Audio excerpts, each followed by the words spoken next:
तो कल तक हमने पढ़ा था कि निदेशक तत्वों का वर्गीकरण किस तरह किया गया है।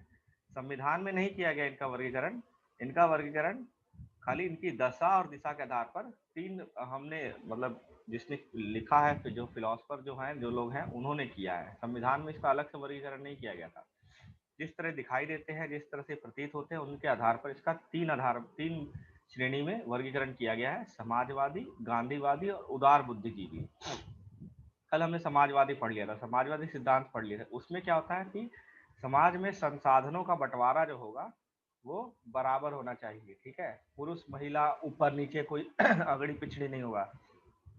आर्थिक बंटवारा जो होगा, सामाजिक और आर्थिक बंटवारा न्याय देता हो। ठीक है, समाजवादी सिद्धांत का लक्ष्य क्या है? सामाजिक और आर्थिक न्याय देना।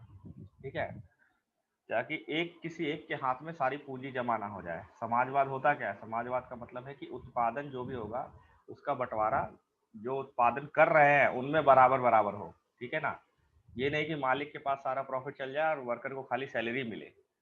ठीक है, मालिक भी 14 घंटे काम कर रहा है और वर्कर भी 14 घंटे काम कर रहा है, तो बंटवारा उसी हिसाब से होना चाहिए जिसका जितना कैपेसिटी है। अगर मैनेजर वो काम कर रहा है, पढ़ा लिखा ज़्यादा है और ज़्यादा अच्छा काम कर रहा है, तो उसको थोड़ा सैलरी ज़्यादा मिलेगी। लेकिन ऐसा नहीं कि जो मालिक कोई होगा उसका पास सारा प्रॉफिट चला जाएगा, वो प्रॉफिट वापस मजदूरों में ही आना चाहिए। ठीक है, तो समाजवादी सिद्धांत क्या होता है आप पता लग गया। इसमें आपने देखा कि कई आर्टिकल इसमें हमने कल पढ़े थे। अब हम पढ़ेंगे गांधीवादी सिद्धांत। अब जो नीति निदेशक तत्व हैं उसमें वो तत्व जो गांधी के सिद्धांतों पर आधारित है, जो गांधी जी के सिद्धांतों पर आधारित थे हैं, उनको क्या बोलते हैं? गांधीवादी सिद्धांत बोलते हैं। ठीक है, ये सिद्धांत गांधीवादी विचारधारा पर आधारित हैं। ये राष्ट्रीय आंदोलन के दौरान गांधी द्वारा पुनर्स्थापित योजनाओं का प्रतिनिधित्व करते हैं। गांधी जी के सपनों को साकार करने के लिए उनके कुछ विचारों को नीति निदेशक तत्वों में शामिल किया गया है। ठीक है, गांधी जी चाहते थे, जिस तरह का भारत बनाना चाहते थे वैसा ही कुछ ये भी लोग चाहते हैं, इसलिए उनके विचारों को शामिल किया गया था। ये जो निदेशक तत्व है, ये राज्य से क्या अपेक्षा करते हैं, क्या चाहते हैं राज्य से? अपेक्षा मतलब क्या चाहते हैं। पहला, आर्टिकल 40 में लिखा गया है ग्राम पंचायतों का गठन करना, क्योंकि गांधी जी ग्राम पंचायतों के सपोर्ट में हमेशा रहे हैं। ठीक है, तो इसमें ये लिखा गया कि ये जो राज्य है ग्राम पंचायतों का गठन करे और उन्हें आवश्यक शक्तियां प्रदान करे। ये 65वीं या 64वीं में पूछा गया था बीपीएससी में। ठीक है, मैं गलत करके आ गया था। उन्हें आवश्यक शक्तियां प्रदान कर स्व सरकार की इकाई के रूप में कार्य करने की शक्ति प्रदान करना। ठीक है, ग्राम पंचायत बनाना और उनको आवश्यक शक्तियां भी देना ताकि वो एक स्व सरकार की इकाई के रूप में कार्य कर सके। यह आर्टिकल 40 में लिखा गया है। तो इसके बाद आर्टिकल 42 तो हमने पढ़ा, इसमें नहीं है। आर्टिकल 43 है ग्रामीण क्षेत्रों में कुटीर उद्योगों, व्यक्तिगत या सहकारी के आधार पर कुटीर उद्योगों का प्रोत्साहन करना। ठीक है, ग्रामीण क्षेत्रों में कुटीर उद्योगों का प्रोत्साहन करना, चाहे व्यक्तिगत हो चाहे सहकारी हो। ठीक है ना। अब आप लोगों को सहकारी वर्ड का मतलब पता है क्या? सहकारी वर्ड का मतलब क्या होता है? हाँ, जिसमें ना है नहीं पता। सहकारी वर्ड इसमें वो होता है जिसमें कि जो कई लोग मिलके एक कंपनी खोलते हैं। ठीक है, और उसमें मैनेजमेंट जो होता है, प्रबंधन जो होता है, वो लोगों के हाथ में होता है। ठीक है, कई लोग मिलके अपना पैसा इकट्ठा करके एक जगह पैसा इकट्ठा करेंगे और एक कंपनी खोलते हैं। एक तरह से मान लीजिए कुछ खोलते हैं, कोई संस्था बनाते हैं। सारे लोग अपना पैसा इकट्ठा करके एक संस्था बनाते हैं और मैनेजमेंट सबके हाथ में रहता है। ठीक है, तो वो सहकारी कंपनी होती है। सहकारी सब, सह मतलब साथ मिलके, कार्य कार्यक्रम। ठीक है, तो सहकारी के आधार पर चाहे व्यक्तिगत हो चाहे सहकारी हो, ग्राम क्षेत्रों में कुटीर उद्योग को प्रोत्साहन देना। ठीक है, कुटीर उद्योगों को, छोटे उद्योगों को प्रोत्साहन देना। तीसरा क्या, ये आर्टिकल 43 के अंदर है। याद रखना, गांधीवादी सारे सिद्धांत एकदम रटने होने चाहिए, वैसे तो सारे ही याद होने चाहिए। सहकारी समितियों के स्वैच्छिक गठन, स्वायत्त संचालन, लोकतांत्रिक निमंत्रण और व्यावसायिक प्रबंधन को बढ़ावा देना। ये आया था 43B में, ये बाद में आया था, ऐड हुआ है। ठीक है, ये संशोधन के द्वारा ऐड हुआ था। सहकारी समितियों के स्वैच्छिक गठन, ठीक है, स्वायत्त संचालन मतलब उसको स्वतंत्रता पूर्वक संचालन किया जाए, लोकतांत्रिक निमंत्रण और व्यावसायिक प्रबंधन को बढ़ावा देना, मतलब सहकारी समितियों को बढ़ावा देना। जितनी ज्यादा सहकारी समितियां होंगी उतना ज्यादा अच्छा होगा, ठीक है। तो आप अगर देखोगे कि गुजरात और महाराष्ट्र इतना डेवलप क्यों हो रखा है, बिहार पीछे क्यों है, क्योंकि वहाँ सहकारी समितियों को ज्यादा बढ़ावा दिया गया है, गुजरात महाराष्ट्र जैसे इलाकों में, ठीक है। यहाँ आपको बैंक से लोन लेने जाना पड़ता है, वहाँ क्या सहकारी बैंक है बहुत सारे। बिहार में उतना सहकारी बैंक नहीं, अब सहकारी बैंक बढ़ रहे हैं, लेकिन वहाँ गुजरात और महाराष्ट्र में शुरू से रहे हैं सहकारी बैंक। लोग खुद ही बैंक बनाते हैं और फिर खुद ही लोन देते हैं, ठीक है ना। तो उस तरह से सहकारी बैंक बनता है ना, तो ज़्यादा अच्छा रहता है। तो उसी तरह और समितियां बनाने के लिए गांधी जी बहुत इसके पक्ष में थे, सहकारी समितियों के, ठीक है। तो इसी को डाला गया है उसमें, क्या बोलते हैं, संविधान। लेकिन ये बाद में ऐड किया गया था। खुल गया, इसमें है 43 का उद्योग के प्रबंधनों में। अब सहकारी का मतलब यहाँ लिख दिया गया है, थोड़ा समझा दिया गया। उद्योगों के प्रबंधन में कर्मकारों का भाग लेना, ठीक है। जो उद्योग होगा उसके प्रबंधन में, सिर्फ काम करने में नहीं, जो प्रबंधन उसका मैनेजमेंट होगा, उसको उसमें भी काम करने वाले लोग, जो नॉर्मल लोग काम करते हैं वो उसमें भी पार्टिसिपेट करेंगे मैनेजमेंट में, ठीक है। तो जो उद्योग का मैनेजर होगा वही कामगार होगा, वही मैनेजर भी होगा उसमें, ठीक है। तो इसके लिए राज्य कदम उठाए। तो ये 43 का देखो यहाँ एक लिखा हुआ है, तो एक नीचे देखेंगे एक पे क्या था, एक पे क्या था, ये 42वें संशोधन में ऐड किया गया था, ठीक है, 1976 में। 42वां संशोधन 1976 में ऐड किया गया था, ठीक है ना। 42वां संशोधन 1976 में ऐड किया गया था। अब आगे पढ़ते हैं, याद कर लेना ये सब चीजें। ये एक पेज पे नोट नीचे लिखा होगा, लेकिन नोट कर लेना अपने उस पर भी अलग से, एक ऐसे किस तरह से बना के, इस तरह से बना के, इधर समाजवादी, गांधीवादी, उदारवादी, ठीक है। आर्टिकल इधर लिखना, ये आर्टिकल में, इस आर्टिकल में अगर समाजवादी तो इधर लिखना, इस आर्टिकल में तो इधर लिखना, ठीक है। इस तरह से याद करना, कब ऐड हुआ था उसको भी लिख लेना यहाँ पे, एक तरह संशोधन लिख के।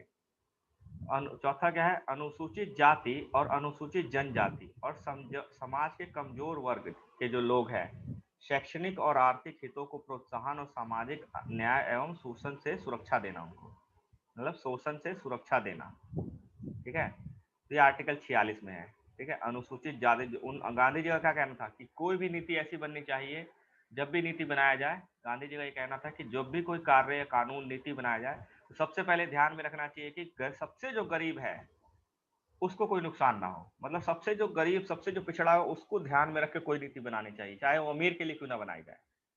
चाहे आपको अगर बांध बनाना है, कहीं पे बांध बनाने का निर्णय लेना है, तो निर्णय लेने से पहले जो सबसे नीचे जो पिछड़े लोग हैं वहां पे, उन पे क्या असर पड़ेगा उसको ध्यान में रख के बांध बनाना है।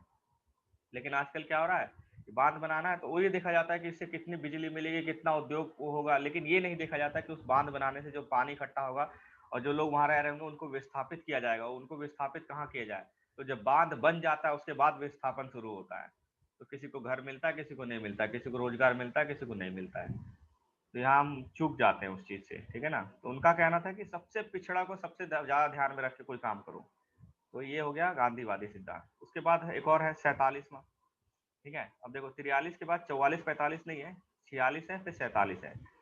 स्वास्थ्य के लिए नुकसानदायक नशीली दवाओं, मदिरा, ड्रग्स के औषधीय प्रयोजन से भिन्न उपयोग पर प्रतिबंध लगाना, मतलब सिर्फ औषधि में प्रयोग किया जाए, बाकी हर चीज पे प्रतिबंध लगाया जाए, ठीक है ना। तो जैसे कि बिहार में क्या है, शराब बंदी हो चुकी है, तो इसी डीपीएसपी के आधार पे हुई है ना, ठीक है। तो ये डीपीएसपी में लिखा गया था कि स्वास्थ्य के लिए जो नुकसानदायक चीजें हैं उसको प्रतिबंध लगा दी जाए, चाहे वो शराब हो, चाहे नशीली दवा हो, कुछ भी हो, सिर्फ औषधीय परियोजना में इस्तेमाल किया जाए, बाकी सब पे प्रतिबंध लगा दिया है। फिर छठा देखो इसमें क्या लिखा गया है, गाय, बछड़ा और अन्य दुधारू पशुओं की बलि पर रोक और उनकी नस्लों को प्रोत्साहन देना, सुधार के लिए प्रोत्साहन देना, ठीक है। उनकी नस्लों के सुधार को प्रोत्साहन देना, ठीक है।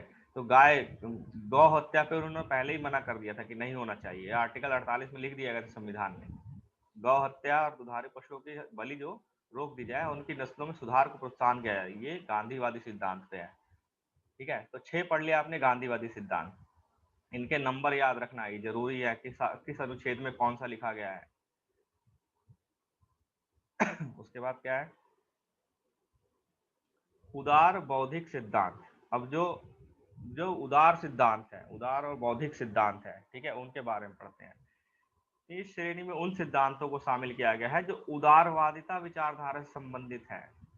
ठीक है, उदारवादिता विचारधारा से संबंधित है। भारत के समस्त राज्य क्षेत्र में नागरिकों के लिए एक समान सिविल संहिता, मतलब कानून एक समान होना चाहिए, सिविल कानून एक समान होना चाहिए, uniform civil code, UCC, uniform civil code, जो सिविल कानून होना चाहिए, नियम जो होने चाहिए, नागरिक जो सिविल कानून जो होना चाहिए सबके लिए बराबर होने चाहिए। लेकिन ऐसा अभी नहीं है, हिंदू के लिए अलग है, मुस्लिम के लिए अलग है। और इसी बात की लड़ाई हुई थी जब संविधान बन रहा था। तो जो संविधान के अंदर जब कानून बन रहे थे उसमें हिंदू मैरिज एक्ट डाला गया था, लेकिन मुस्लिम हिंदुओं के लिए अलग से डाल दिया गया था। मुस्लिम के लिए उन्हें कहा गया था कि उनका जो चल रहा है कुरान के थ्रू जो चलता है उनका अपना, उसी के थ्रू चलेगा। तो इसके लिए काफी बहस हुई थी और काफी लोगों ने डिजाइन भी किया था इसको लेके। काफी लोगों ने अपना रेजिग्नेशन डाल दिया था कि सिर्फ हिंदुओं को लेके क्यों कानून कानून को किया जा रहा है, कानून छेड़छाड़ की जा रही है। हिंदुओं के कानून से जो नियम है उसके उससे क्यों छेड़छाड़ की जा रही है, मुस्लिम भी तो है। तो या तो सबको इकट्ठे बना दो, एक ही कानून बना दिया जाए। ठीक है, उसमें बहुत बहस चली थी, उसको लेके कई लोगों ने रिजाइन दिया था। तो ये सिर्फ डीपीएसपी में डाला गया, कोई कानून बनाया नहीं गया। मुस्लिमों के लिए क्या है, उनका कानून मैरिज के लेके कोई कानून नहीं है। उनके जो संविधान, उनके जो उसमें लिखा गया है, जो उनकी किताब ग्रंथ और किताबों में लिखा गया है वही मान्य रहता है। ठीक है, और हिंदुओं के लिए क्या है, मैरिज एक्ट बनाया गया है, स्पेशल मैरिज एक्ट, ये वो, किस तरह शादी होगी, किस तरह क्या होगा, वो सब चीजें। ठीक है ना। तो ये उदारवादी से संबंधित है। सिविल संहिता, समान कानून होना चाहिए, सिविल कानून सबके लिए समान बनाए। तो ये आर्टिकल 44 में है, इंपॉर्टेंट है। तो वैसे सारे इंपॉर्टेंट है। फिर दूसरा क्या है, सभी बालकों को 14 वर्ष की आयु पूरे करने तक निःशुल्क और अनिवार्य शिक्षा देना। ठीक है, आर्टिकल 45 में लिखा गया है। ठीक है ना, आर्टिकल 45 में लिखा गया है सभी बालकों को 14 वर्ष की आयु तक पूरी करने तक निःशुल्क शिक्षा देना। अभी देखिएगा आर्टिकल 45 यहाँ क्या है, ये देखो, ये लिखा है, बालकों के लिए निःशुल्क और अनिवार्य शिक्षा का उपबंध। राज्य इस संविधान के प्रारंभ से 10 वर्ष की अवधि के भीतर सभी बालकों को 14 वर्ष की आयु पूरी करने तक निःशुल्क और अनिवार्य शिक्षा देने के लिए उपबंध का प्रयास करेगा। 10 वर्ष, शुरू में 10 वर्ष के लिए था। ठीक है, तो देखते हैं 45 में क्या है, दूसरे में ये कब आया था, संविधान 46वें संशोधन में धारा में परिवर्तित करके होने पर अनुच्छेद 45 के स्थान पर निम्नलिखित प्रस्तापित किया गया था। अब चेंज कर दिया गया, 86वें संशोधन से इसको चेंज कर दिया गया। ऊपर जो लिखा गया अब चेंज हो गया। 6 वर्ष से कम आयु के बालकों के लिए प्रारंभिक बाल्यावस्था देखरेख और शिक्षा का उपबंध। पहले क्या था, 14 वर्ष का था। ठीक है ना, 14 वर्ष की आयु, 14 वर्ष की आयु के क्या लिखा हुआ था पहले, पहले जो था डीपीएसपी में क्या लिखा गया है कि सभी बालकों को 14 वर्ष की आयु पूरी करने तक निःशुल्क शिक्षा देना। लेकिन बाद में इसको क्या चेंज कर दिया गया, 14 नहीं, 6 वर्ष की आयु पूरी करने तक प्रारंभिक बाल्यावस्था देखरेख और शिक्षा देने का उपबंध होगा, डीपीएसपी में होगा। वो डीपीएसपी में डाल दिया गया। और 14 वाला कहाँ डाल दिया गया था, ये मौलिक अधिकार में डाल दिया गया था। ये 21A के तहत डाल दिया था, आर्टिकल अनुच्छेद 21A में डाल दिया गया था। तो इसको मौलिक अधिकार बना दिया गया। 6 से 14 साल के बच्चों को निःशुल्क शिक्षा देना, ये तो मौलिक अधिकार बना दिया गया था। और इसी संशोधन से बनाया गया था, किससे, 86वें संशोधन से। 86वां संशोधन आया तो उसने यहाँ आर्टिकल 45 को संशोधित कर दिया। आर्टिकल 45 में जब 14 साल लिखा गया था उसको हटा के वहां पे 6 साल कर दिया। ठीक है, समझ रहे हो मेरी बात को। नहीं, दोबारा इसको बताइए, थोड़ा सा कंफ्यूजन है। 6 से 14 तो मौलिक अधिकार में है ही, तो फिर उसको है नहीं, था नहीं, अब है। ठीक है, जब 86वां अच्छा, संशोधन आया उससे पहले नहीं था वो। 2002 से पहले क्या था, 2002 से पहले क्या था वो बताता हूं मैं। 2002 से पहले मौलिक अधिकार में कुछ नहीं था, 21A नहीं था, शिक्षा को लेकर कोई अधिकार नहीं था।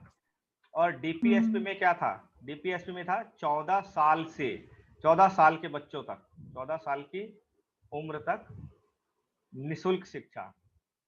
ठीक है, अच्छा। लेकिन 2002 में क्या हुआ, 2002 के बाद क्या हुआ, ये चेंजेस हुए। मौलिक अधिकार में क्या चेंज हुआ, 21A ऐड हो गया, मतलब 6 से 14 तक निःशुल्क शिक्षा।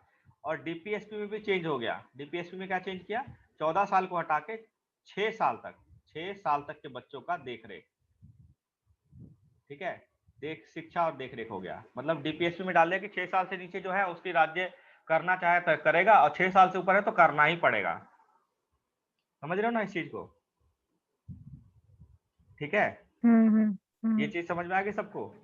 हाँ आइए। 2002 से पहले मौलिक अधिकार में शिक्षा का अधिकार नहीं था, ये नहीं था, कोई ऐसा शिक्षा का अधिकार नहीं दिया गया था। डीपीएसपी में था, शिक्षा का अधिकार 21 जीवन के अधिकार के अंदर माना जाता था पहले, लेकिन अलग से स्पेशली लिखा नहीं गया था। सुप्रीम कोर्ट ने व्याख्या के टाइम पे बता दिया था कि हाँ ये शिक्षा का अधिकार भी जीवन के अधिकार में आएगा, लेकिन था नहीं वहां पे लिखा कहीं पे। और डीपीएसपी में जो भी लिखा हो गया था वो क्या लिखा था, 14 साल की उम्र तक अधिकार, मतलब सॉरी, निःशुल्क शिक्षा सरकार राज्य को प्रबंध करवाएगा, राज्य ऐसा प्रबंध करे कि 14 साल तक बच्चों को निःशुल्क शिक्षा मिले। लेकिन वो तो डीपीएसपी में है तो कानूनन न्यायोचित नहीं है, कोर्ट नहीं जा सकते। तो 2002 में क्या किया गया, मौलिक अधिकार में 21 से जोड़ दिया गया, मतलब अब शिक्षा को मौलिक अधिकार बना दिया गया 6 से 14 साल के बच्चों के लिए। और जो 6 साल से नीचे के बच्चे हैं उनको क्या कर दिया, डीपीएसपी में डाल दिया गया कि भाई 6 साल से नीचे के बच्चे हैं उनकी बाल्यावस्था देखरेख और शिक्षा ये देने का प्रबंध करें, तो वो भी प्रारंभिक शिक्षा सिर्फ। तो 6 साल से नीचे वाले बच्चों को तो प्रारंभिक शिक्षा मिलेगी, तो ये डीपीएसपी में डाल दिया गया। ठीक है, तो वर्डिंग चेंज कर दी, 45 की वर्डिंग चेंज कर दी गई। तो यहाँ लिखा गया है 10 वर्ष की आयु, सब चीजें, ये 14 साल के हटा के क्या कर दिया, 6 साल तक। ठीक है, तो अब 14 साल नहीं है, अब 6 साल तक है यहाँ पे। ठीक है, इधर 8, यहाँ पे 9 लिखा हुआ है ना, ये 9 में जब पढ़ोगे तो नीचे वही होगा 6 साल। ठीक है, 14 साल की जगह 6 साल है। उसके बाद पढ़ते हैं, ये कब आया था, 86 में संशोधन में किया गया था 6 साल, इसे याद रखना इंपॉर्टेंट है बहुत ज्यादा। कृषि और पशुपालन को आधुनिक और वैज्ञानिक प्रणालियों से करना। ठीक है, ये 48 उदारवादी सिद्धांतों पे है। फिर क्या, पर्यावरण का संरक्षण, संवर्धन और वन एवं वन्य जीवों की रक्षा करना। तो ये देखो इसमें आर्टिकल 48 में क्या लिखा हुआ है, अब ये ना वर्डिंग याद रखना, क्योंकि ये तुम्हारे फंडामेंटल ड्यूटी, मौलिक कर्तव्य से थोड़ा मिलता जुलता है, तो कंफ्यूजन हो जाता है कि फंडामेंटल ड्यूटी में आएगा कि मौलिक क्या कहते हैं इसमें आएगा, डीपीएसपी में आएगा। तो पर्यावरण का संरक्षण और संवर्धन और वन तथा अन्य वन्य जीवों की रक्षा। तो राज्य देश के पर्यावरण के संरक्षण, संवर्धन और वन्य एवं वन्य जीवों की रक्षा के लिए प्रयास करेगा। इसको लाइन को एकदम वर्ड के रट लेना, क्योंकि जब फंडामेंटल ड्यूटी पढ़ेंगे ना उसमें देखना कि कंफ्यूजन करने के लिए लिखा गया है, कंफ्यूजन करने के लिए लिखा गया है, लेकिन पूछता है ना जब तो कंफ्यूज कर देता है। तो पर्यावरण की रक्षा करना है, संरक्षण करना है, वन्य जीवों की रक्षा करनी है। तो कब आया था ये 42वें संशोधन में आया था। ठीक है, ये कब आया था, 42वें संशोधन में आया था 1976 में। लिखा गया ना यहाँ पे 3 लिखा है, तो 42वां संशोधन है ये। ठीक है ना, तो यहाँ चलते हैं, तो वर्डिंग याद रखना है। डाला है, क्या चीज, नहीं वो देख रहे थे, डेट भी डाला है। हाँ उन तो 42वां संशोधन तो 1976 में आया था ना, डेट डाल के क्या करें। अच्छा पीछे उसमें संविधान में कोई नहीं। अगला क्या उदारवादी में, राष्ट्रीय महत्व वाले घोषित किए गए कलात्मक और ऐतिहासिक अभिरुचि वाले संस्मारक और स्थान और वस्तु का संरक्षण करना। जो राष्ट्रीय महत्व वाले जो स्मारक राष्ट्रीय महत्व के लिए घोषित किए गए, जैसे ताजमहल, लाल किला या कोई और चीज, कोई अशोका स्तंभ हो गया, जब उसको घोषित कर दिया जाता है राष्ट्रीय महत्व वाला, तो उसका संरक्षण करना भी राज्य की जिम्मेदारी होती, कर्तव्य हो जाता है राज्य का, तो राज्य को करना चाहिए। तो 39 में भी लिखा गया है, इसको भी देखना, ये भी तुम्हें कंफ्यूज करेगा फंडामेंटल ड्यूटी से, ये भी कंफ्यूज करता है थोड़ा सा। तो और क्या है, राज्य की लोक सेवाओं में न्यायपालिका को कार्यपालिका से पृथक करना। ठीक है, न्यायपालिका कार्यपालिका से पृथक करे, ये राज्य इसके लिए काम करता रहे, तो ये 50वें में आर्टिकल में है। ठीक है ना, न्यायपालिका और कार्यपालिका के बीच में ज्यादा इंटरफेरेंस ना रहे, पृथक हो रहे दोनों दोनों, तो इसके लिए डाल दिया गया, अनुच्छेद में लिख दिया गया। वैसे तो होना ही चाहिए अलग अलग, लेकिन अनुच्छेद में लिख दिया गया कि राज्य भाई इसके लिए काम करे भी। ठीक है, 7वां क्या है, अंतरराष्ट्रीय शांति सुरक्षा की अभिवृद्धि, राष्ट्रों के बीच न्यायपूर्ण और सम्मानपूर्ण संबंधों को बनाए रखना, अंतरराष्ट्रीय विधि और संधि बाध्यताओं के प्रति आदर बढ़ाना, अंतरराष्ट्रीय विवादों को मध्यस्थ द्वारा निपटाने का प्रोत्साहन देना। ये आर्टिकल 51 में है, ये चीज ये इंपॉर्टेंट है, ये वाला जो भी अंतरराष्ट्रीय विवाद है उसको मध्यस्थ द्वारा निपटाने का प्रोत्साहन देना, ये भी आर्टिकल 51 में है। ठीक है ना, तो जो भी इंटरनेशनल रिलेशन से लेकर है कि भारत को बाहर के साथ शांति बनाए रखनी चाहिए, अंतर्राष्ट्रीय शांति के लिए आगे काम करना चाहिए, सम्मान पूर्वक संबंध बनाने चाहिए, राष्ट्रों के बीच न्यायपूर्वक संबंध बनाने चाहिए, जो भी विवाद होता है, अंतर्राष्ट्रीय विवाद होता है, उसको मध्यस्थता से निपटाना चाहिए, लड़ाई से नहीं निपटाना चाहिए। तो आर्टिकल 51 में आ जाता है। ठीक है, तो ये सारे डीपीएसपी हो गए आपके, ये सारे डीपीएसपी हो गए। आप अगर देखोगे तो इसको अलग से उसमें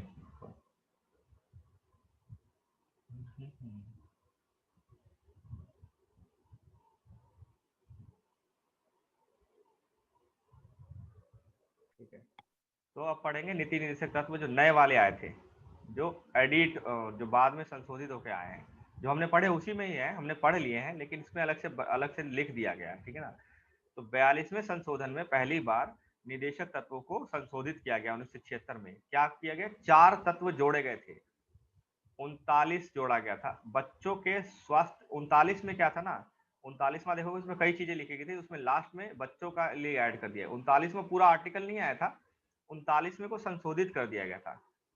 ठीक है, 39वां जो आर्टिकल था, 39वां देखोगे यहाँ पे समाजवादी सिद्धांत में, ये देखो ये 39वां है ना। ठीक है, तो इसमें देखना क्या राज्य सुरक्षित करे, क्या चीज, सभी नागरिकों की जीविका मतलब कामकाज को लेके, भौतिक संसाधनों का वितरण समान हो, धन और उत्पादन एक जगह केंद्रित न हो, पुरुष स्त्रियों को समान काम के लिए समान वेतन मिले, कर्मकारों को स्वास्थ्य और शक्ति और बालकों के लिए अवस्था के दुरुपयोग न हो। फिर उसके बाद ये ऐड हुआ च वाला। तो 39 पहले से था, 39 में लास्ट वाला पॉइंट ऐड हुआ 42वें संशोधन में। ठीक है, याद रखना है इस चीज को, पूरा डीपीएसपी रटना है। ठीक है, उसके बाद क्या है, और क्या ऐड हुआ था, फिर ये ऐड हुआ 39A, समान न्याय को बढ़ावा देने के लिए गरीबों को मुफ्त कानूनी सहायता।